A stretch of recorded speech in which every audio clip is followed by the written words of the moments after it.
প্রতিবেশী বাংলাদেশে জঙ্গি হানা হয়েছে, খুবই দুঃখের খবর, কিন্তু আমাদের এতটা চিন্তার কিছু নেই। এই ধারণা মাথা থেকে স্রেফ বের করে দিন এবার।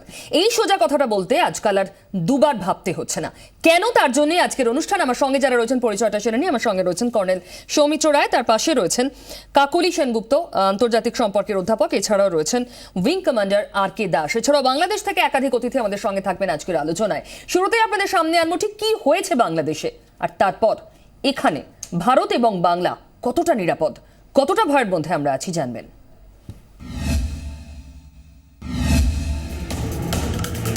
ঢাকার গুলশান রাজধানীর কূটনৈতিক চত্বর, কম বেশি 36টি দেশের দূতাবাস, হাই কমিশনের ঠিকানা। বেছে বেছে হাই প্রোফাইল এই সিকিউরিটি জোনকেই নিশানা করল জঙ্গিরা। ভারতীয় দূতাবাস থেকে ঢিল ছোঁড়া দূরত্বে রোড ৭৯ অভিজাত হোলি আর্টিজান বেকারি। ২৪ ঘন্টায় বিদেশি অতিথি কূটনীতিকদের ভিড়ে চমচমাট। শুক্রবার রাতেও ডিনারে ব্যস্ত ছিলেন দেশি বিদেশি অতিথিরা। ঘড়ির কাঁটায় তখন ৯টা ২০। বদলে গেল ছবিটা। AK-22 রাইফেল পিস্তল হাতে বেকারিতে ঢুকে পড়ল ৭ সশস্ত্র জঙ্গি। সকলেরই বয়স ২০-র নিচে। কাতার দূতাবাসের দিক থেকে বেকারিতে ঢুকেই কম বেশি বিদেশি নাগরিকদের পণবন্দি নেওয়া শুরু করে দেয় জঙ্গিরা। হামলাকারীরা বেকারিতে কবজা করার ২ ঘন্টা পর পৌঁছয় বাংলাদেশ পুলিশ। গ্রাউন্ড জিরোতে পৌঁছয় র্যাপিড অ্যাকশন ব্যাটালিয়ন। শুরু হয় তৎপরতা। জঙ্গিদের কাছে দাবি দেওয়া জানতে চেয়ে আবেদন করেন পুলিশের মধ্যস্থতাকারীরা। গ্রাউন্ড জিরো তৎপরতা সরাসরি প্রচার না করার জন্য সংবাদ মাধ্যমকে অনুরোধ করে RAB। বিভিন্ন সংবাদ মাধ্যমের প্রতিনিধিদের ঘটনাস্থলে ৪ কিলোমিটার আগেই আটকে দেওয়া হয়। রাত ১টা ৫। বেকারির মধ্যেই তখন পণবন্দি বিদেশি নাগরিকরা। মাঝে মধ্যেই শোনা যাচ্ছে গোলাগুলির শব্দ। তার মধ্যেই হামলার দায় স্বীকার করল আইসিস অনুমোদিত সংবাদ মাধ্যম আমাক বেকারির ভেতরে অসংখ্য ছবি প্রকাশ করতে শুরু করে। ছবিতে দেখা যায় বেকারির ভেতর রক্তাক্ত অবস্থায় পড়ে রয়েছেন বিদেশি নাগরিকরা। আইসিস দাবি করে কমপক্ষে ২০ জন বিদেশি নাগরিককে খুন করেছে তারা। বাংলাদেশ পুলিশ জানায়, জঙ্গিদের সঙ্গে গুলির লড়াইয়ে মৃত্যু হয়েছে ২ পুলিশ অফিসারের। মারা গেছেন বাংলাদেশ পুলিশের অ্যাসিস্ট্যান্ট কমিশনার রাবিউল ইসলাম এবং বনানী থানার ওসি সালাউদ্দিন আহমেদ। শনিবার ভোর ৫টা ১১। বেকারির বাইরের তৎপরতা তখন তুঙ্গে। হোলি আর্টিজান বেকারির সামনে তৈরি রাখা হয় ট্যাঙ্কও। কিন্তু ফাইনাল অপারেশন শুরুর জন্য ভোরের আলো ফোটার অপেক্ষায় বাংলাদেশি এলিট কমান্ডোরা।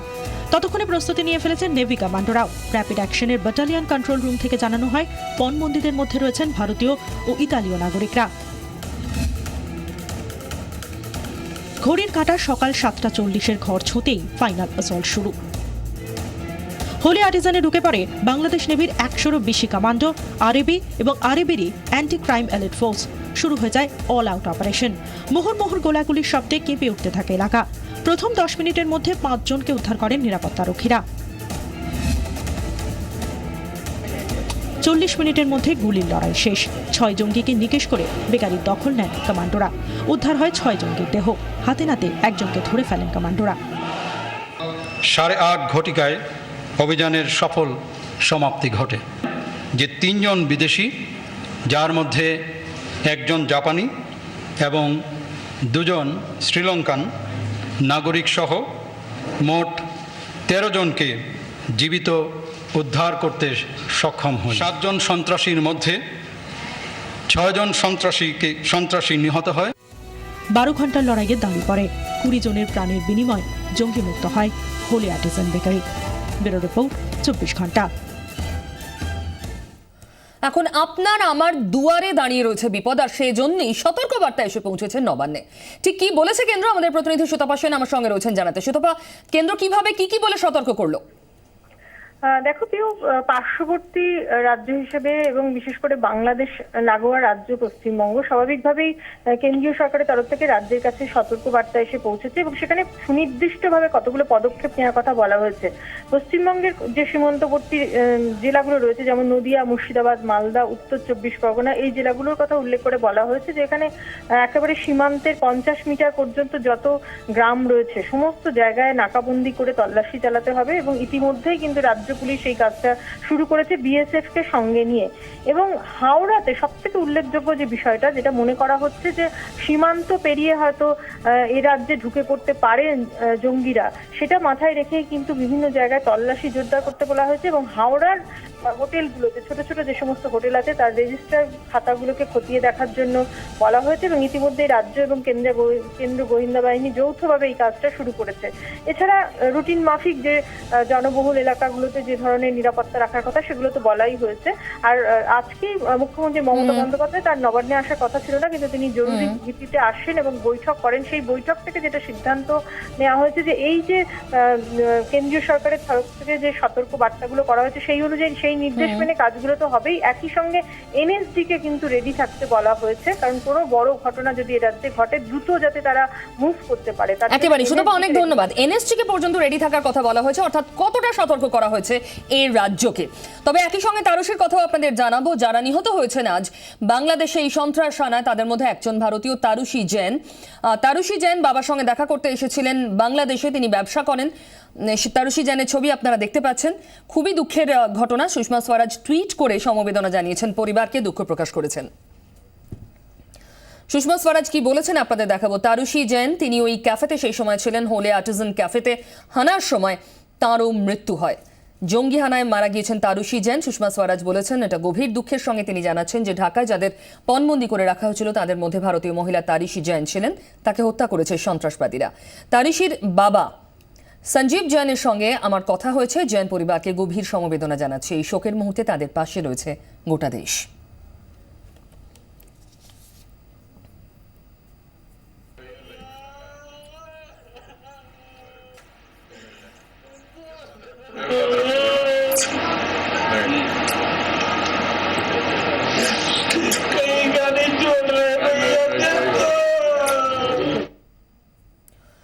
এরপর আমি আপনাদের সঙ্গে পরিচয় করাবো আব্দুর রহমান খানের, যিনি বাংলাদেশ থেকে আমার সঙ্গে এই মুহূর্তে রয়েছেন সরাসরি। তিনি একজন বিশিষ্ট সাংবাদিক এবং সরকারি মিডিয়া সেলের প্রাক্তন সদস্য।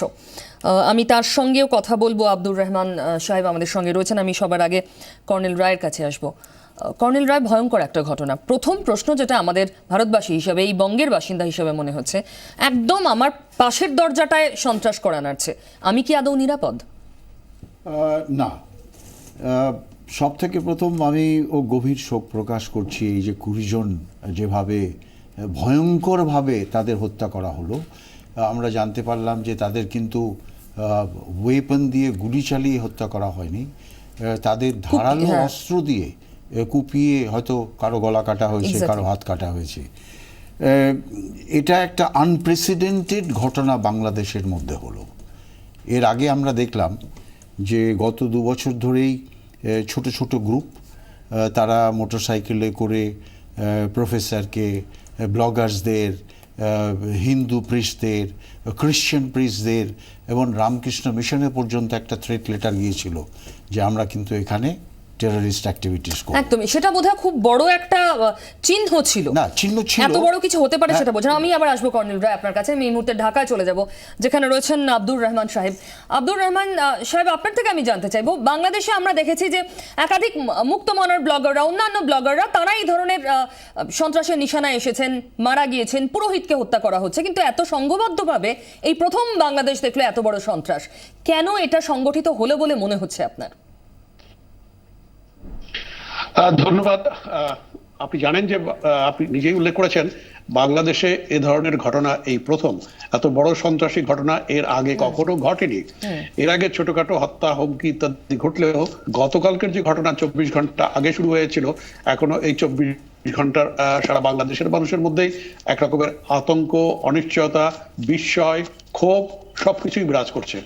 তো এই ঘটনার পিছনে যদি বলতে হয়, প্রথমে বলতে হবে যে সরকারের দিক থেকে এরকমের একটা বড় ঘটনা আজ করতে পারার ব্যর্থতা।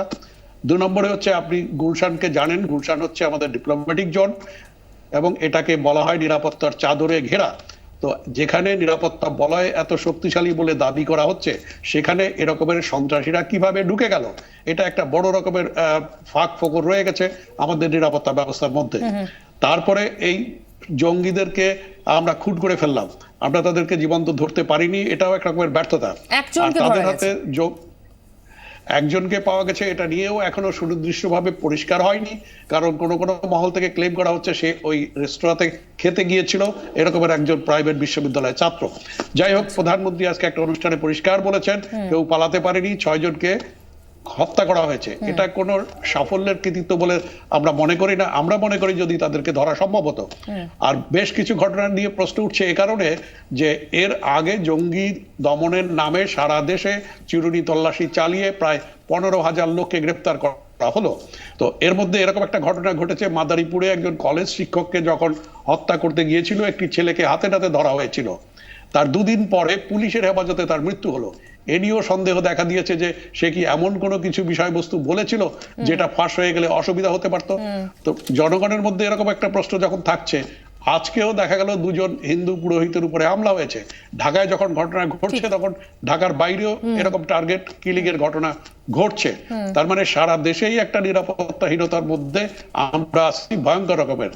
এবং আজকে যারাই ঘটনাটা ঘটিয়েছে অন্তত একটা ব্যাপারে তারা সফল বলতেই হবে, সেটা হলো আন্তর্জাতিক গণমাধ্যমে তাদের নিউজটা গিয়েছে এবং বাংলাদেশ জঙ্গিদের আখড়া হিসেবে তারা প্রমাণ কাঙ্ক্ষিত করতে পেরেছে। মাইলেজটা তারা পেয়েছেন। কিন্তু এটা কি রহমান সাহেব খুব চিন্তার বিষয় দেশের মানুষের কাছে, যারা এই ধরনের ঘটনাগুলো ঘটাচ্ছেন তারা বাংলাদেশি, তারা স্থানীয়, তারা কিন্তু বাইরে থেকে এসে এটা করে আবার বেরিয়ে যাচ্ছেন না।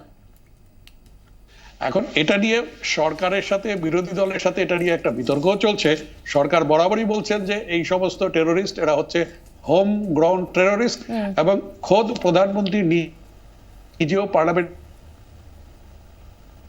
না, কোথাও কোনো যান্ত্রিক দাঁড়িয়েও ত্রুটি গত রয়েছে। সপ্তাহে হ্যাঁ। তার ভাষণে বলেছেন যে জামা লোকরাই এই সমস্ত গুপ্ত হত্যা করছে।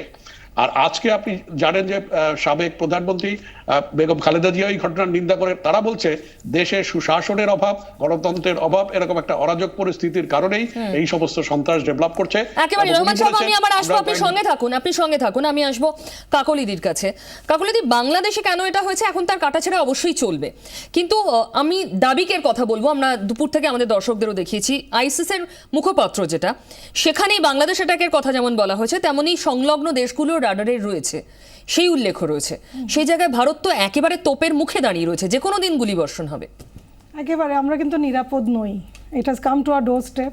আপনি দাবিকের কথা বললেন, দাবিক হচ্ছে ইসলামিক স্টেট তার মুখপাত্র। এবং আমি একটা, যেহেতু আপনি দাবিকের কথা বললেন, I would like to quote from this magazine একটা জিনিসে 2015 নভেম্বর ইস্যু দাবিকে, এবং সেটা বলে যে the soldiers of the khilafa will continue to rise and expand in Bengal and their actions will continue. যখন ওরা বেঙ্গল বলছে ওরা কিন্তু বাংলাদেশকে রেফার করছে।